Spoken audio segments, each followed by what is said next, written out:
and welcome to this episode of Arts Ably in Conversation. My name is Diane Collin.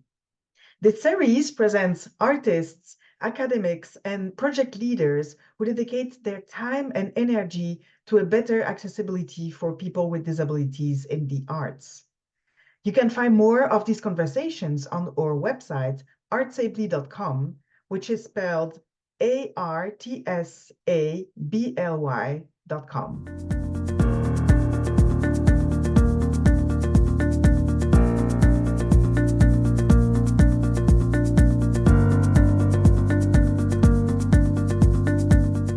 Today, Arts Ably is in conversation with Laura Brody, an artist who sculpts the human body and its vehicles. She is the founder of Opulent Mobility, a series of exhibits that reimagine disability as opulent and powerful. You can find the resources mentioned by Laura Brody during this episode on Arts Ably's website in the blog section. Hello, everybody. Welcome to this new episode. I am today with Laura Brody. Thank you, Laura, for being here. Thank you. And Laura is someone who does a lot of work in sculpting for the human body and its vehicle, which I really love.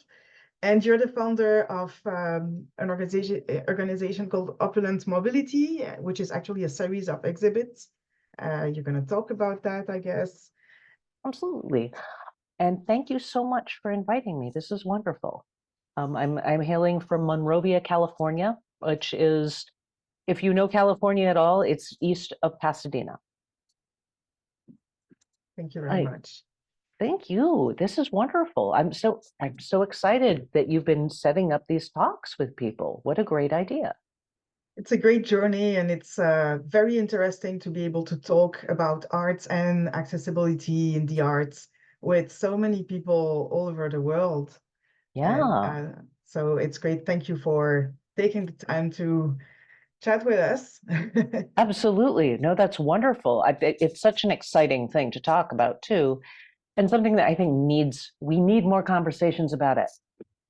Absolutely, yes. So can you tell a little bit about your background, where it all started, your studies, everything? Absolutely.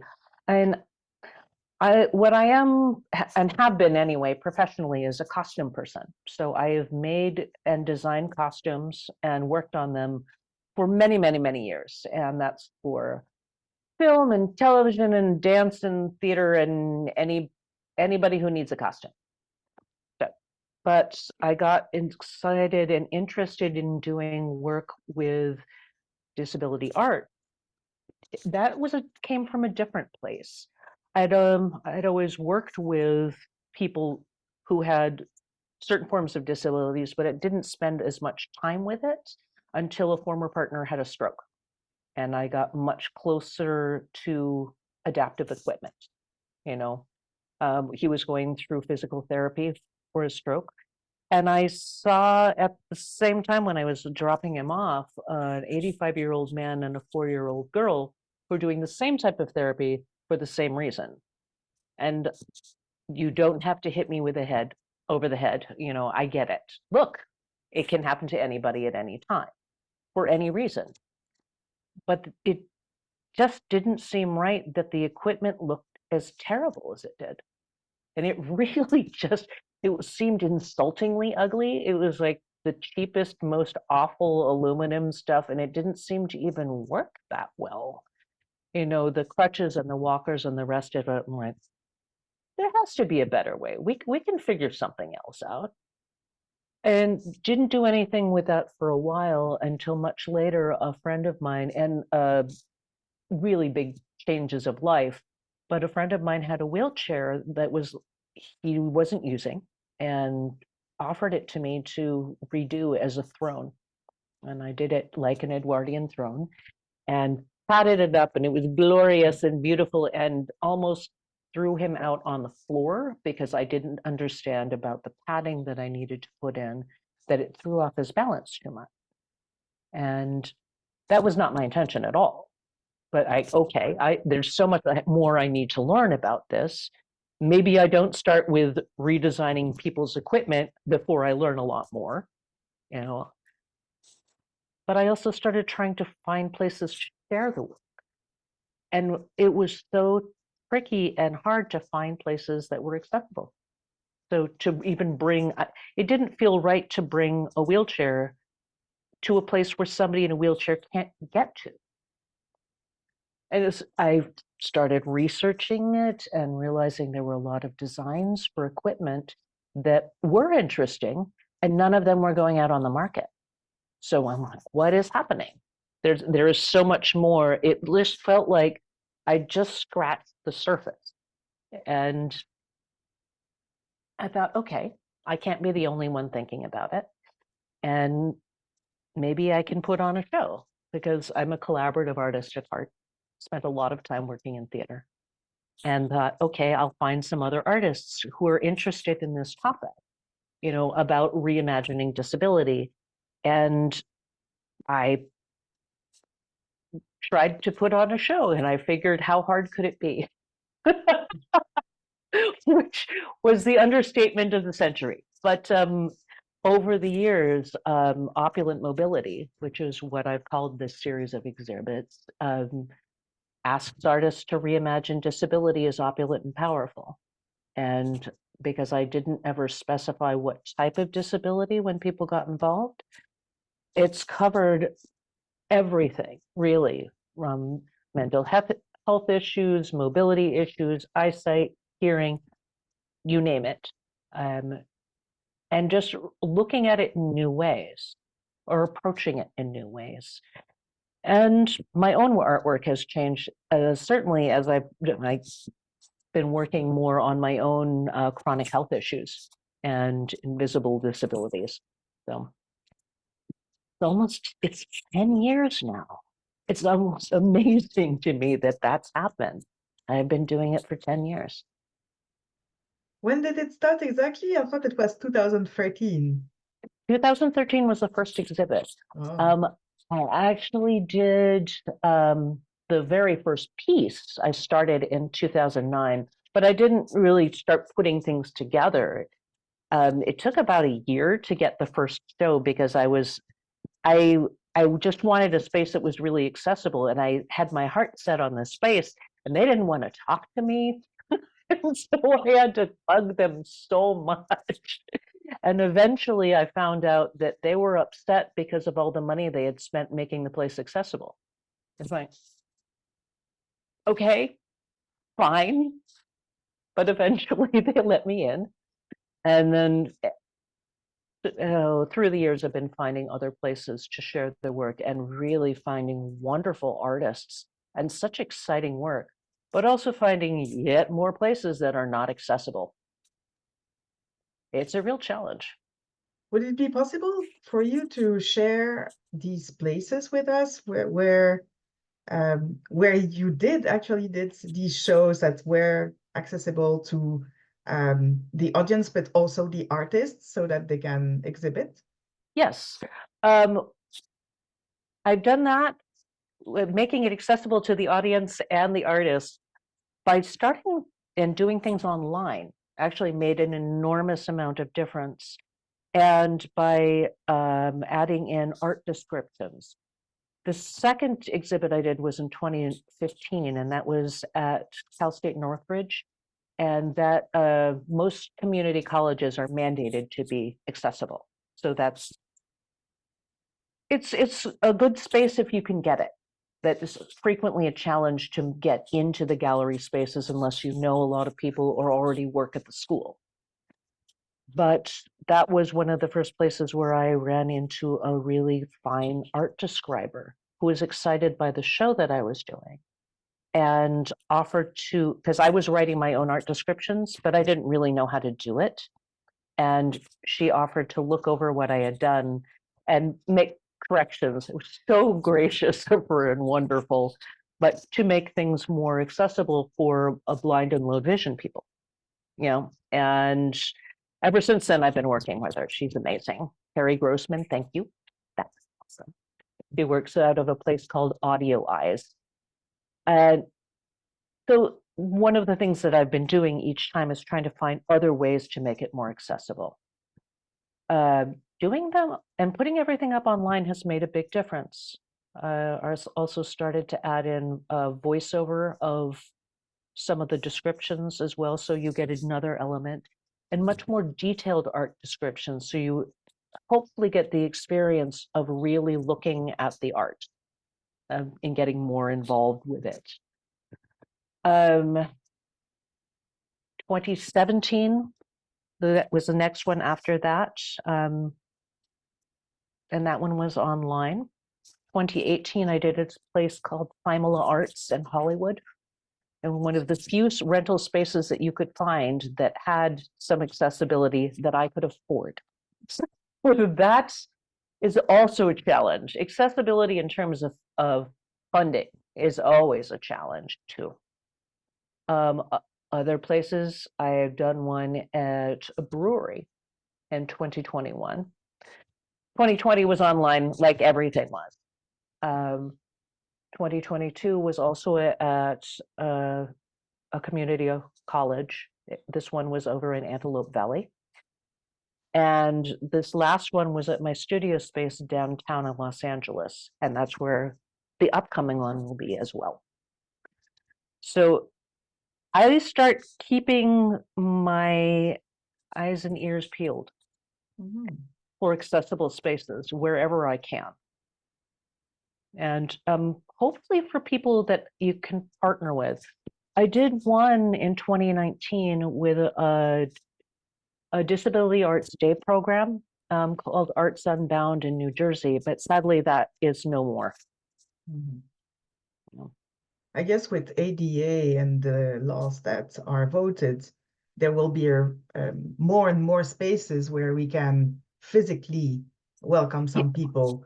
But also the importance of continuing to do it hybrid with the online possibilities, like you said, captions and transcripts and visual descriptions, things like that, that are very important and that are not always feasible in physical exhibitions. Absolutely. It has made an enormous difference. Over the past 3 years, what I've been doing, because I started working with a deaf artist, I've been incorporating ASL, making sure more things are captioned and correctly captioned, which is a real issue because automatic captioning is terrible. I mean, of course it is. That's almost impossible for that to do well. I'm impressed that it does as well as it can, but correcting that, trying to make sure that there's more information. The most recent exhibit, I did individual artist interviews because all of the artists were saying, we need a little more time, you know? It was lovely to be able to take that time and then have those recorded and add ASL to them as well. Or I'm assuming I'd love to be able to make it more accessible in so many ways and to do it in so many different languages. And I'm doing it bit by bit. I would like to come back to your own work. Yes.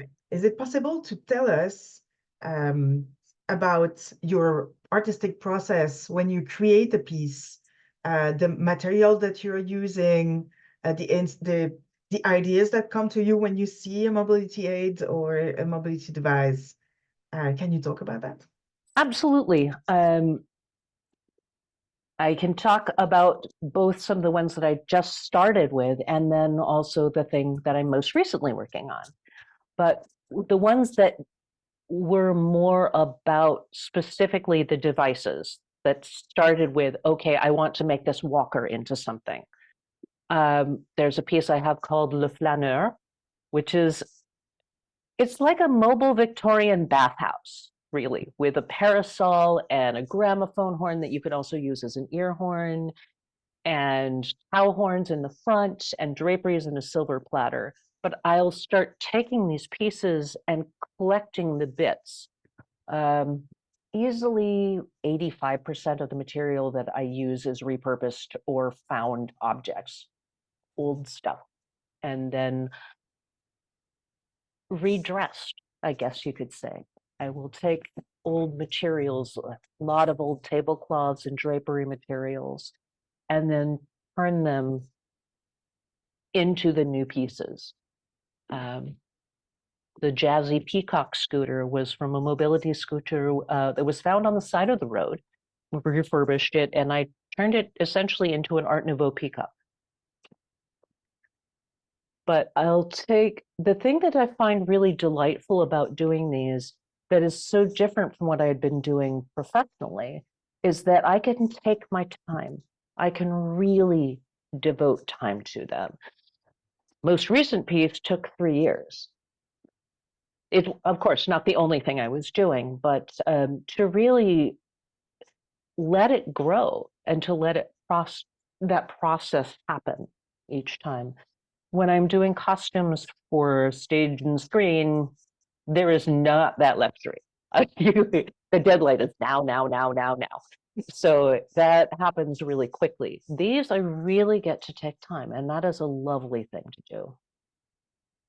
The most recent pieces I've been doing are really focusing a little bit more on some of my own chronic health issues. So the Fairy Melusine, which is a more recent one, that was the one that took 3 years, has a spine made out of all the supplement bottles that I've been using to help keep myself healthy with thyroid issues and menopause and many other things, and is stuffed with clean plastic waste.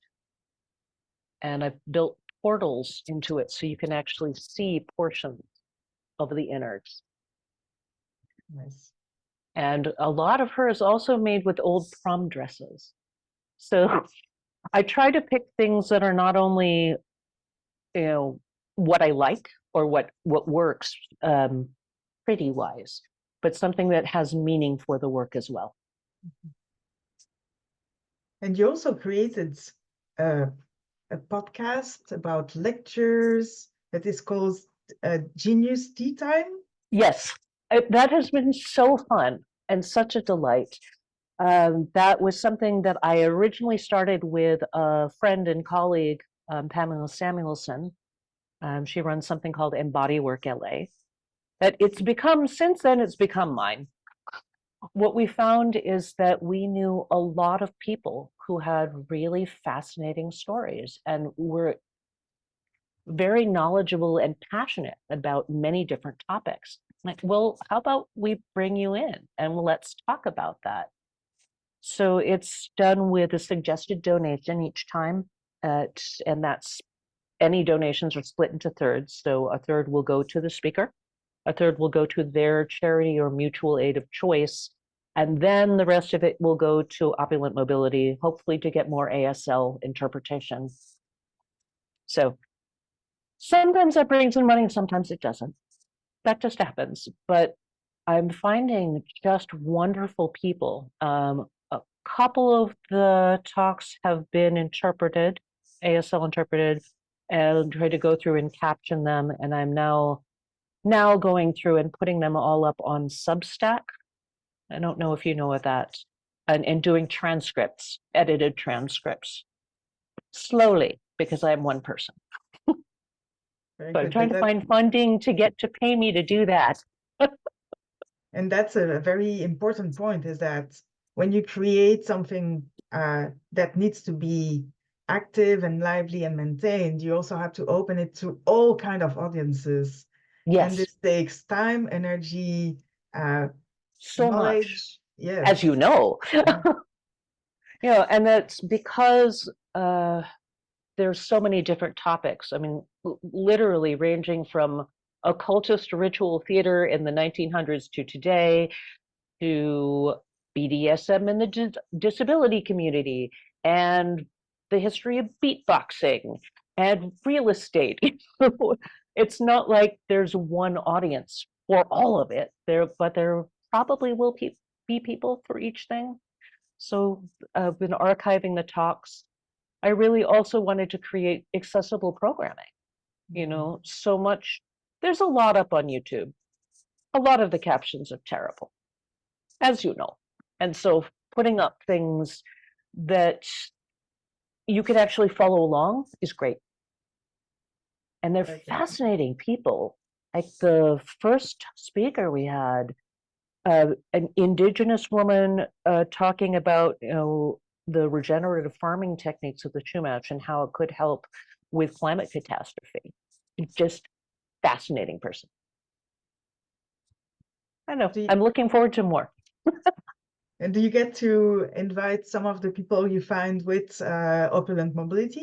Yes, just recently I brought in Andrea Jennings, who is somebody that I'd met through a couple of disability art programmings, but she's just recently started a YouTube. No, it's a Pasadena Media TV show about embracing accessibility all over, which is very cool. I'll share the link with you later because I don't remember the name right offhand.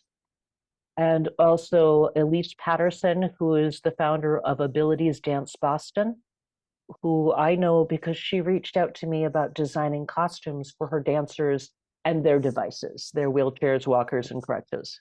So very neat. It's Anthony Tessler, who is my co-curator, has also given a spot. I'm bringing people pretty regularly. And I'm interested in, hopefully more people will be, and people will learn about disability access and disability arts as well, along with the rest of things. Do you continue doing costumes in TV and films and theater, or? Right now, I've not been for the past year because the entertainment industry has been having some major strikes, and those are now over. But all of the what they call the below the line people, which is what I am part of, the people who actually make everything happen, are negotiating their contracts. And I'm not expecting very much. I've essentially been out of that type of work for a year. What I chose to do during this time was really focus on finding grants and funding and making opulent mobility more of a going concern. Because in order for this to really grow, it needs to be more funded. So first off, because it's a full-time job, and there are only so many full-time jobs I can do. And I want to be able to pay people. I've been hiring some of the disabled artists to work with me. I would like to continue to do that, thank you. I would like to make sure that I can bring in bring in deaf artists and have interpretation that is suited to them so that they can really be part of the show. And that costs. Each thing costs. So I'm finding things and I'm crossing my fingers for more. And I'm also working on some proposals for different forms of social practice art, setting up mending circles with different communities and making those as accessible as I can as well. So let's see if it will work. We're going to try. So do you have any future opportunities that will happen with opulent mobility to share with us? Yes, absolutely. There will be more. There are 2 retrospective shows that are coming up. So those are already have people chosen for them. That one of those will be in September at University of Southern California at their Hoyt Gallery. The other one will be at Brand Library in spring of next year. But this year, for the deadline is August 31st. Please submit your work that reimagines disability as opulent and powerful. We want your art that celebrates disability instead of looking at it as something to fear or ignore or look away from. That's awesome. We will post all these links Please. to RCB's website. Yes, that will be awesome. And encourage everybody to publish, to submit some work. Do it. I would love to see. One of the things that people should know that we work regularly with international artists, and it is always possible to send digital files. So you don't have to worry. That's another accessibility feature I like to add, that if you send us the file, I can have it printed and framed and we can show the video or whatever it is. And that is a way that you can share your work without having to deal with shipping costs. Because that can be very expensive if you are, say, coming from France or coming from England, or India was one of the artists more recently. You know, these are ways you can join. Thank you. And this is a good segue to my next question, which is really about what it means for you to work in a field that promotes and that encourages accessibility in the arts. I just feel it's necessary, you know, absolutely without a doubt necessary. And I'm also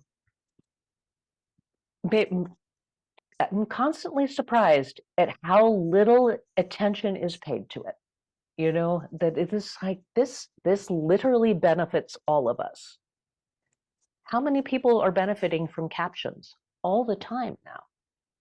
Why not have more of that? Why not have them work better?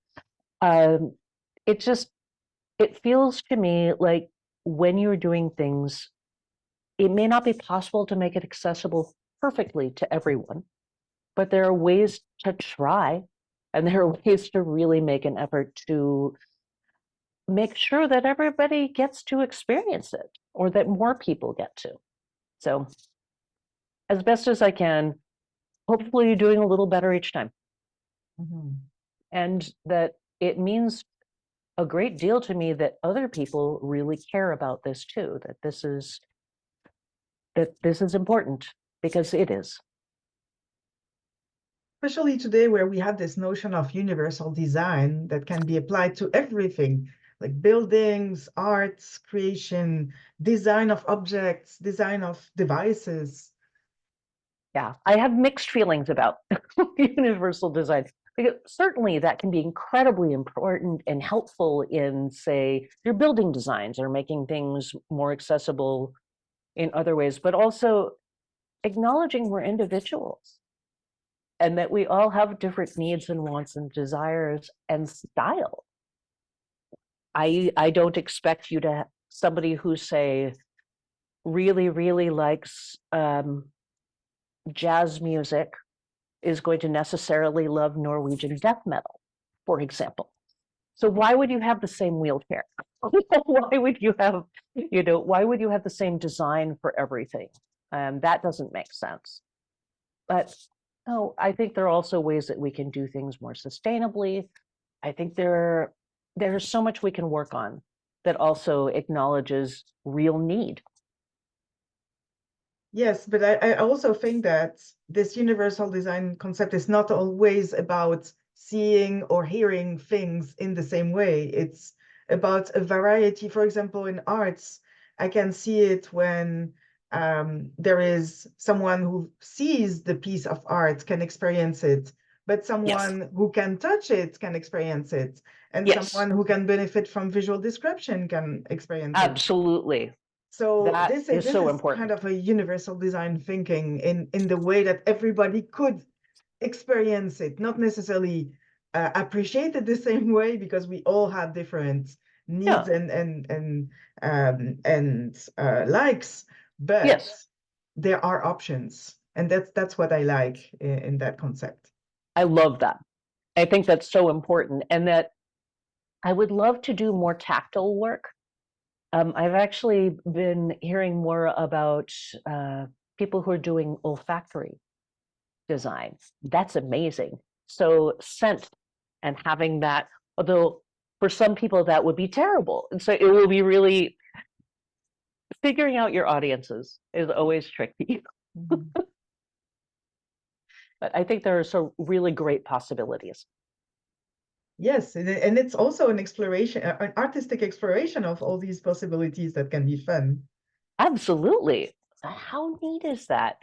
Because those sorts of things will affect your mood, and they will affect just, I don't know, so many aspects of it. It's wonderful. Like, why wouldn't you want to play? Yes, wow, there are so many possibilities right now. It's like, okay, I know. what should we do with the next exhibition? I know with some things, I was actually pretty excited in the year before last. I put the Fairy Melusine in a show, and a friend of mine who's a perfumer created a custom scent for her. That was the coolest thing. How neat, right? Because she is based on a real mythical figure who might also have been a queen. Definitions are squishy, but she might have been the person who first brought the green bean, the haricot vert, to France. And so she came up with this lilies of the valley and green bean scent, which is amazing. Wow, that's very And good. That's a good idea. I just what a neat way to incorporate different senses into the design. Absolutely, So, that's great. so I would like to do that again. Maybe you will have an artist who will submit at the Yes. next call, and you will have a surprise. Yes, I might. Submit your custom scent. That'll be so interesting. Ooh. Huh. I will have to come and see that in person and smell that in Okay. person. Yes, I think I don't think that there's a way to do that virtually. That would be very interesting, but I think you'd have to like send samples through the mail or something. There are always ways. That's the one thing I found that that has kept me doing this over and over again, because both with my own artwork and with Opulent Mobility and the associated programming, because there is always another arena to explore. There's more around each corner, and there's so much more to learn each time. And I really love that. Thank you for sharing that. That's great. Welcome. It's exciting. Yes. I have a last question for you, Okay. which is about collaborations and meeting people, and maybe having someone in mind or someone close to your work who really pushed you or really encouraged you to do whatever you're doing right now. And if you had one or two people in mind, who would it be and why? When I very, very first started doing this, I kept trying to find other people who were doing anything similar at all. And I was not finding a lot of people, certainly not in 2009. But when I'd first heard about the Alternative Limb Project, it was like, this might be somebody who has a kindred spirit. So I'm sure I'm getting this wrong. Sophie de Oliveira Barata, I think, who's been developing not only incredibly realistic prosthetics that look like real feet, but also ones that have arms with snakes crawling in and out and around that are crystallized with light poking through them. One of them was just an enormous spike. They're astonishing and works of art in and of themselves. I'm looking at it like, okay, somebody else was thinking about this. I reached out to her and she got back to me, which was amazing. I think she had been on a bunch of different news medias, and I had no expectation of hearing back from this person. She got back to me and suggested that I get in touch with Priscilla Sutton out in Australia, who's doing Spare Parts, which is a series of exhibits that had people take used prosthetic limbs and turn them into art. And I worked with Priscilla for a couple of exhibits, which was amazing. It was a really wonderful leap into it, and recognizing that maybe this was really odd and original, but I wasn't the only one. Of course, there's also Anthony Tessler, who's my co-curator, who helps sort of keep me in the loop on all things disability history, and keeps it honest. I'm not always as up on some of the tropes that might seem a little more offensive. I try to be very conscious of it, but I don't always know. So he is really, really good at making sure that everything is on the up and up. And he's a star in the disability world. Yes. And he's so fun to curate with. So, I mean, we'll have a lot of talks, and just really fun and goofy about it. But we're also very uncensored. We talk together, so it's nice to have that, and it's really fun. We also don't have the same taste in art at all, so it's sometimes it's like, really, you want that one? How did you meet? He reached out to me at the after the 2013 one. He put in a couple of pieces or submitted a piece, and he was like a month after the deadline or something like that, and I'm like, oh, I've already published everything, but maybe we can work together. And then just kept keeping in touch, and I asked him to co-curate the next one in 2015, and we've been working together since. So that's been really cool. Very Yeah. nice. Yeah, he's a great guy.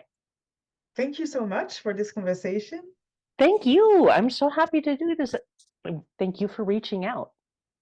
You're very welcome. It has been a pleasure to share that. And maybe you have a last word of advice to all the artists who are listening to us and who are like, maybe I should submit a piece, maybe not. I'm going to absolutely say yes. One of the things I really like to do with artists, like if it doesn't work with a theme, I will tell you. I will also maybe suggest other places where you could try to submit your work. So I won't bite, I promise. But it's absolutely worth trying. And you may have ideas that I've never thought of. That happens to me every single year. I am wonderfully surprised about some of the work that comes in. And please share it. We want to share your work with the world. Come on. Well, all the best for everything. And to you. Thank you very much. Thank you. And yeah, I hope I can come in person one day and really see the great work you're doing live. That would be wonderful. Thank you. Have a good day. And to you. Bye.